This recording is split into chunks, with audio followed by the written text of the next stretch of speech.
नमस्कार। अपने सभी देखने वाले दर्शकों का हम अपने इस channel lady ask common lady ask में स्वागत करता हूं। आज हमारे साथ मुंबई से छाया जी और नोएडा से लता जी जुड़ी हुई हैं और मैं सुकेश श्रीवास्तव।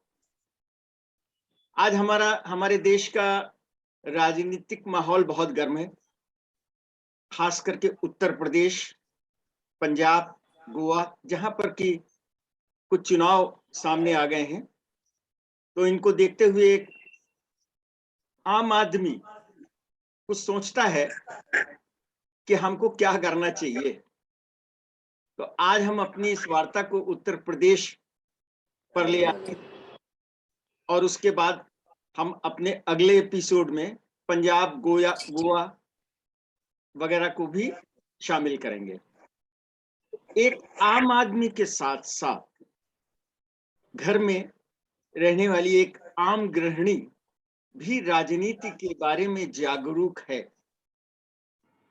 आज मुख्य सवाल उत्तर प्रदेश में ये है, देखिए, मुख्य रूप से भारतीय जनता पार्टी और समाजवादी पार्टी, ऐसा लगता है जैसे ये दो पार्टी ही मैदान में है। गो कि देशीय स्तर की दो अन्य पार्टियां कांग्रेस और बीएसपी भी हैं, परंतु ऐसा लगता है जैसे मुख्य लड़ाई इन्हीं दो बीजेपी और समाजवादी पार्टी के बीच में है। बीजेपी का वैसे तो प्रमुख चेहरा जो है मोदी जी हैं, लेकिन उत्तर प्रदेश में योगी जी हो गए हैं जो इस समय मुख्यमंत्री हैं। और उसके अलावा समाजवादी पार्टी की तरफ से मुलायम सिंह नेपथ्य में चले गए हैं और अखिलेश यादव इस समय प्रमुख चेहरा है समाजवादी पार्टी के। तो आज आम आदमी और खास करके आम गृहिणी के मन में बीजेपी और समाजवादी पार्टी के तरफ से बहुत से सवाल उठ रहे हैं। तो आज हम इन्हीं सवालों के जवाब कुछ पाने की कोशिश करेंगे। तो सबसे पहले मैं छाया जी का स्वागत करता हूं। छाया जी नमस्कार। नमस्कार जी। तो छाया जी, आपके मन में आज बीजेपी और समाजवादी पार्टी के तरफ से अगर कोई सवाल उठ रहा हो तो आप बताइए कि क्या है जी। मैं आपसे ये जानना चाहूंगी कि बीजेपी इस समय देश की एकमात्र राजनीतिक विकल्प है क्या? आप ने बहुत अच्छी बात कही। राजनीतिक विकल्प, इस समय बीजेपी, अगर आप पूरे देश की बात ले लीजिए तो ऐसा लगता है कि जैसे आप देख लीजिए,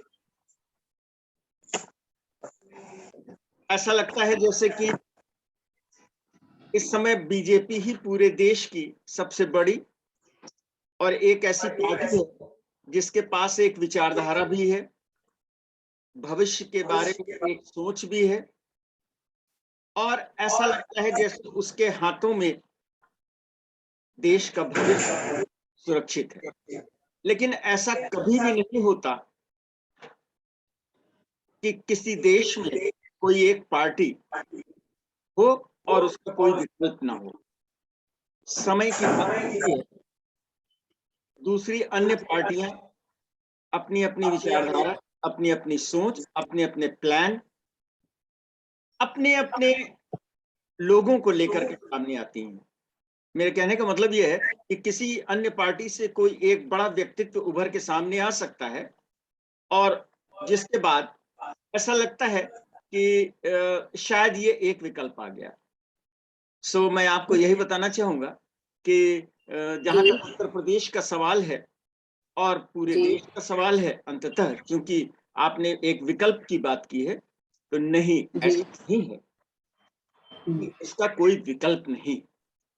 बीजेपी का के अतिरिक्त कोई दूसरा विकल्प है कि नहीं, आज हो सकता है ऐसा ना लगे, लेकिन हमारा देश बहुत बड़ा देश है, हमारा देश एक डेमोक्रेटिक देश है और इसमें सभी को मौका भी है। आज नहीं तो कल कोई ना कोई विकल्प और उभर के आ सकता है। तो अब मैं लता जी का भी स्वागत करता हूं। लता जी नमस्कार। नमस्कार। मैं आज ये जानना चाहती हूँ कि क्या बीजेपी भ्रष्टाचार पे अंकुश लगा पाई है बाकी दूसरी पार्टियों के मुकाबले? अब ये आपने दूसरी पार्टियों के मुकाबले जो जोड़ दिया, तो ये एक जो है ऐसा साक्षेप सवाल आ गया है। मतलब एक के मुकाबले दूसरे को देखने की बात है। भ्रष्टाचार एक ऐसी चीज है, भ्रष्टाचार शरीर में बहते हुए रक्त के समान ये रहता है। भ्रष्टाचार के बहुत से स्वरूप होते हैं। आप भ्रष्टाचार को कम करने की कोशिश कर सकते हैं। विश्व का कोई भी देश उठा लीजिए, जो सबसे ज्यादा विकसित देश हैं, क्या वहां पर आपको भ्रष्टाचार नहीं दिखाई देता? उदाहरण आते हैं अमेरिका, ब्रिटेन, फ्रांस, जर्मनी, सभी जगहों पर भ्रष्टाचार मौजूद तो रहता ही रहता है। और जहां तक भारत का सवाल है, भारत की स्थितियां बहुत बहुत फर्क है। इन विकसित देशों के मुकाबले भारत में कोई भी एक मुहिम चलाना बड़ा मुश्किल है। इस थोड़ी सी भूमिका के बाद मैं आप दोनों से ये पूछना चाहूंगा कि क्या आपको ऐसा लगता है कि भ्रष्टाचार कुछ कम हुआ है? समाप्त होने की बात ना की जाए तो ज्यादा अच्छा है। क्या ऐसा लगता है कि भ्रष्टाचार कुछ कम हुआ है? पुराने समय को, मैं किसी पार्टी की बात नहीं करता, पुराने समय को आप अगर याद कीजिए तो रेलवे में टिकट बुक कराना हो तो बाबू के हाथ में, उस समय तो 10 रुपए बहुत होता था, 10 रुपए 20 रुपए रख दीजिए तो वो आपको रिजर्वेशन दे देता था। इसी तरीके से जीवन के बहुत से पहलू हैं। आज आप ऑनलाइन अपनी एफआईआर कर सकते हैं। थाने भ्रष्टाचार के गढ़ माने जाते थे। आज पासपोर्ट अगर लेना हो तो आप ऑनलाइन अप्लाई कर सकते हैं। नहीं तो कोई समय था कि बिना एजेंट के, और एजेंट का मतलब भ्रष्टाचार होता है, की सहायता के बगैर आप पासपोर्ट अप्लाई नहीं कर सकते थे। आज आप अपना आरटीओ में ड्राइविंग लाइसेंस ऑनलाइन सबमिट कर सकते हैं और फिर एक अपॉइंटमेंट डेट लेकर के जाके डॉक्यूमेंट दे सकते हैं और बाई पोस्ट आपके पास आपका ड्राइविंग लाइसेंस आ जाता है। तो इसमें कोई दो राय नहीं है, इसको कोई मना नहीं कर सकता है कि इस शासन में यकीनन भ्रष्टाचार में कुछ कमी आई। क्षमा कीजिएगा, एक टेलीफोन बीच में बज गया। भ्रष्टाचार में कमी आती हुई दिखाई दे रही है। अब आप कह सकते हैं कि बहुत ऊंचे स्तर पर किसी ठेके में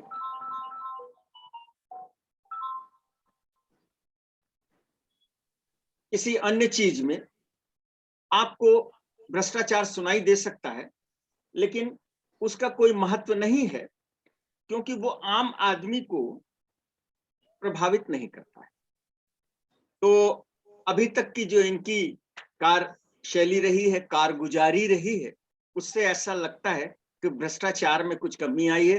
कम से कम सामने के परिदृश्य में भ्रष्टाचार नहीं दिखाई देता, जो कि विगत समय में भ्रष्टाचार एकदम सामने दिखाई देता था।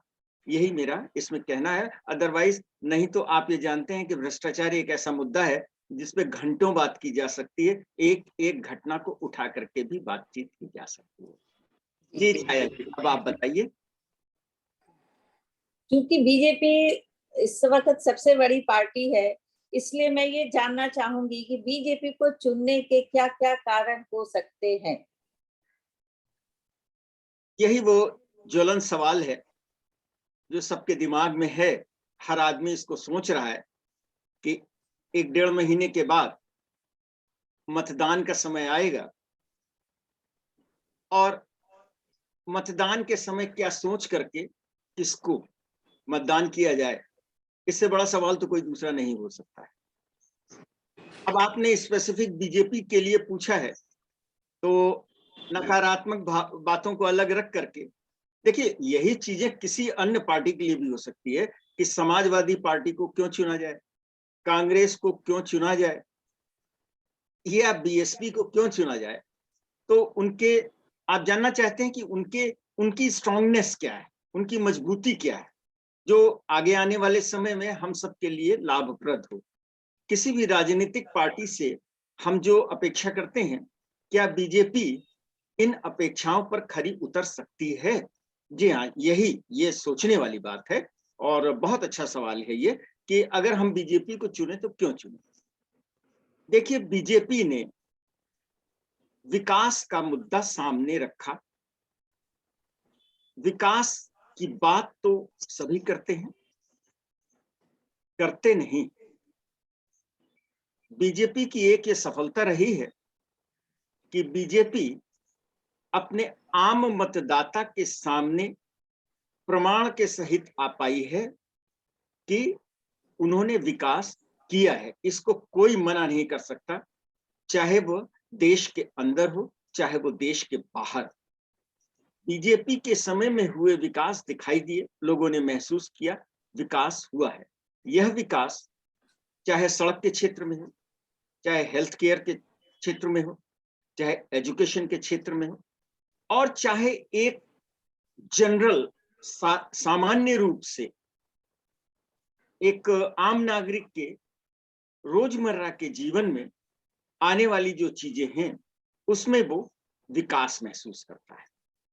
दूसरी चीज जो सबसे बड़ी है कि ये एक पार्टी ऐसी रही जो अपने साथ सभी को जोड़ पाई।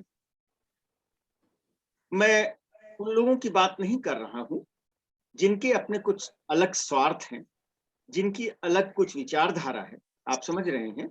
मैं उनकी बात नहीं कर रहा हूं, मैं बात कर रहा हूं एक आम आदमी की, वह बीजेपी के साथ जुड़ पाई है। तीसरी चीज, क्या आप ये नहीं महसूस करते हैं कि अंतरराष्ट्रीय स्तर पर भारत की और हमारे देश की प्रतिष्ठा बढ़ी है? आज हमें लोग सम्मान की दृष्टि से देखते हैं। इंटरनेशनल लेवल पे, अंतरराष्ट्रीय स्तर पर अगर आप देखें तो हमें थोड़ा सम्मान की नजर से देखा जाता है। और फिर सबसे बड़ी चीज ये है इनकी आर्थिक नीतियां। एक समय ये वो था जब हमें अखबारों से और टीवी से ये पता चलता था कि हमारी विदेशी मुद्रा के भंडार 1 महीने के लिए सफिशिएंट है या 1.5 महीने के लिए सफिशिएंट है। और आज हमको ये खबर मिलती है कि हमारे विदेशी मुद्रा भंडार में इतने बिलियन की वृद्धि हो गई। आज हम S-400 जैसे सुरक्षा उपकरण खरीद रहे हैं, जिससे हमारे बगल का एक छोटा सा पड़ोसी ही नहीं, बल्कि हमारे बगल का एक दानव चीन जैसा देश भी आतंकित है। जब हमारे पास धन है तभी हम खरीद पा रहे हैं। हम IMF के पास भी उधार मांगने के लिए या उनका प्लान मांगने के लिए नहीं जा रहे हैं। हम अपने टर्म्स पर लोगों को बातें मनवा पा रहे हैं। अभी हमने जो है अपने सुरक्षा उपकरण निर्यात करने शुरू किए हैं और हम फिलीपींस को ब्रह्मोस मिसाइल दे रहे हैं। ये सारी सम्मान की बात है, गर्व की बात है, जिसको शायद बहुत समय बाद, या मैं कहूं कि आजादी के बाद पहली बार हम ऐसा महसूस कर रहे हैं। आम आदमी का जीवन कुछ कुछ ठीक ठाक हो रहा है, ठीक ठाक हो रहा है। अभी कोरोना जैसे महामारी के समय में भी हमारे देश की GDP ग्रोथ 7% से 10% के बीच में अगर जा रही है तो ये बहुत बड़ी बात है।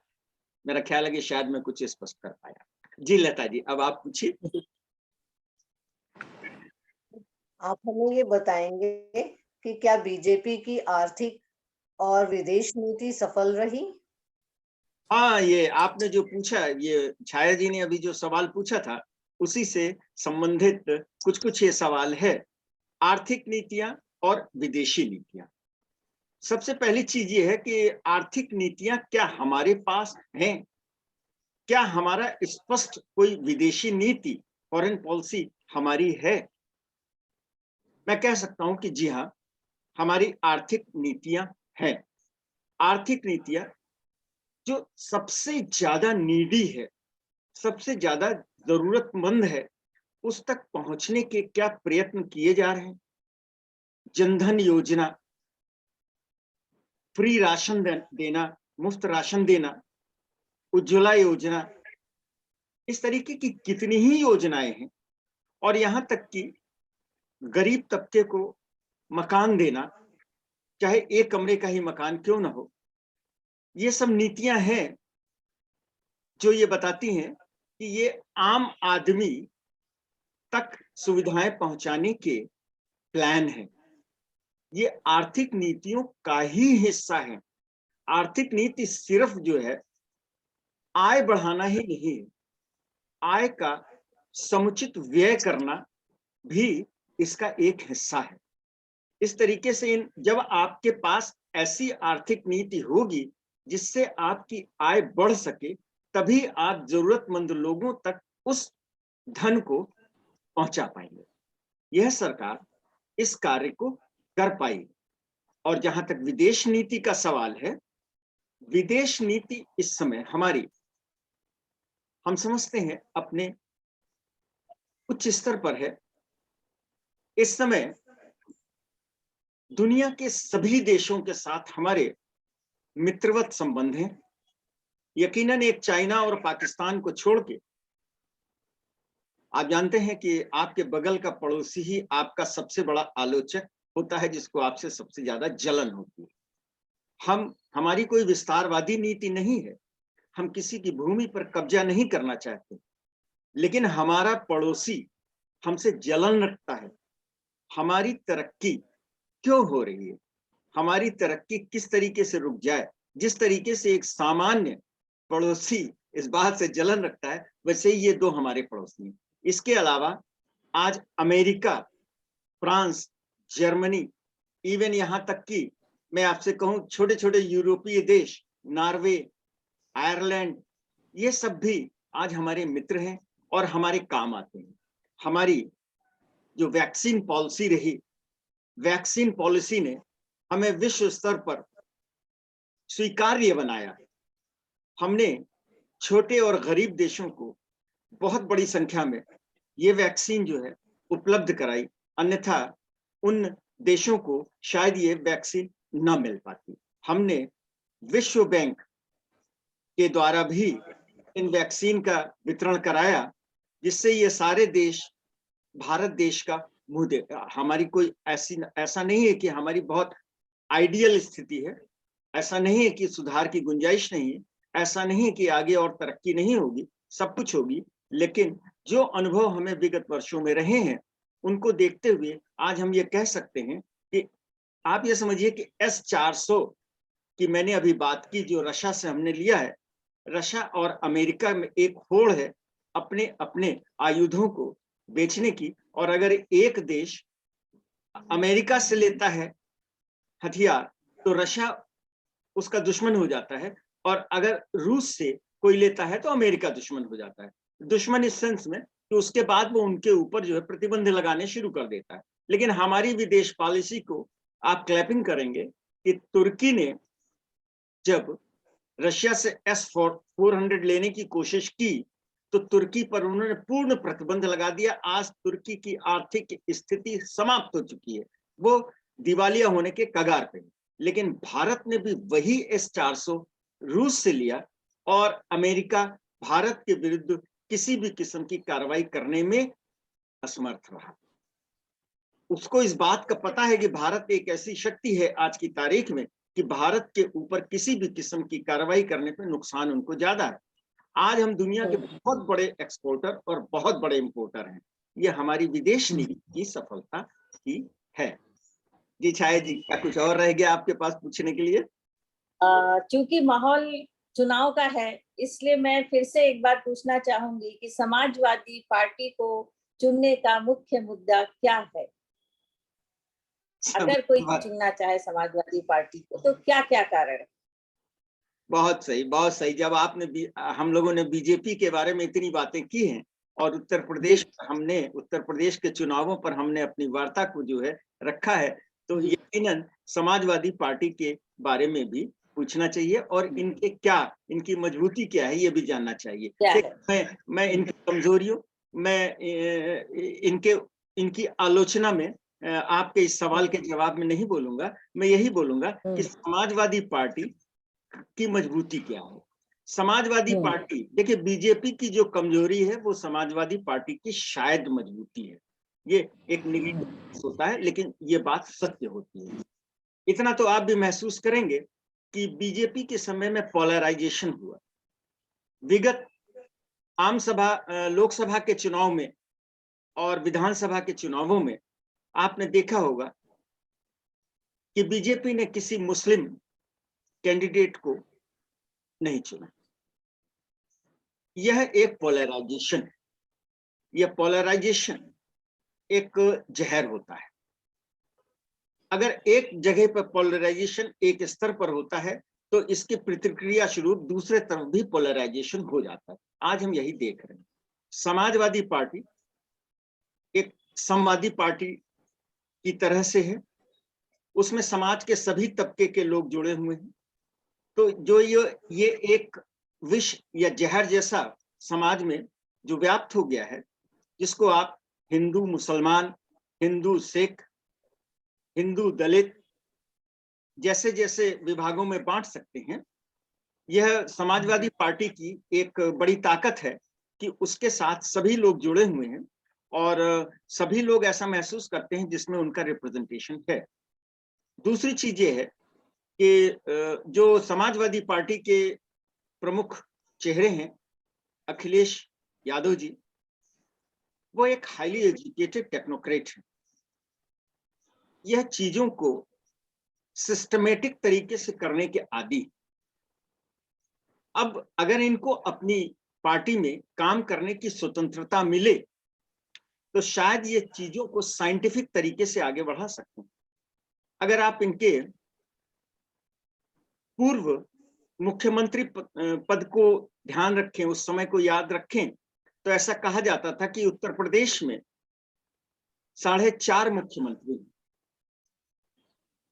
इनके पिताजी भी थे, इनके चाचा जी भी थे, आजम खान भी थे। तरीके से इन सभी के प्रभाव की वजह से यह खुल करके काम नहीं कर पाए। तो ये एक मजबूती है कि इस समय मुलायम सिंह यादव नेपथ्य में है, इनके चाचा जी भी काफी हद तक जो है नेपथ्य में चले गए हैं। आजम खान इस समय थोड़ा सा कमजोर नजर आ रहे हैं और अगर इस बार अखिलेश यादव जीत करके मुख्यमंत्री के पद पर पहुंचते हैं तो यह स्वतंत्रता पूर्वक कार्य कर पाएंगे। और चूंकि ये एक खुले दिमाग के पढ़े लिखे व्यक्ति हैं, इसलिए ये एक कोई प्लान कर सकते हैं और तब ये अपनी सामर्थ्य को दिखा सकते हैं। इसके अलावा उत्तर प्रदेश में इनका स्ट्रांग होल्ड है। उत्तर प्रदेश के गांव-गांव में इनकी पहुंच है। इनके पास एक अच्छा संगठन है जिसके द्वारा ये अपने बहुत से कार्यक्रमों को आम जनता तक पहुंचा पाए। आप दोनों का बहुत बहुत धन्यवाद। मेरा ख्याल है Thank you. अच्छा लोगों के लिए भी काफी लाभप्रद रहेगी। मैं एक बार पुनः आप दोनों से ही नहीं बल्कि सभी से और खास करके गृहिणियों से, क्योंकि हमारे समाज में गृहिणियों का महत्व बहुत ज्यादा है, आगे आने वाले चुनाव में आपका बहुत बड़ा रोल होने जा रहा है। मेरी आपसे प्रार्थना ये है कि आप किसी के बहकावे में ना आके, किसी के समझाने में ना आकर, जब भी अपने मतदान का प्रयोग करें, अपने मत का प्रयोग करें, उस समय आप स्वयं निर्णय लें कि आपको किसको अपना समर्थन देना है, जो आने वाले समय को सभी के लिए कुछ लाभप्रद, कुछ आरामदायक बना सके। आप दोनों का पुनः बहुत बहुत धन्यवाद। नमस्कार। नमस्कार।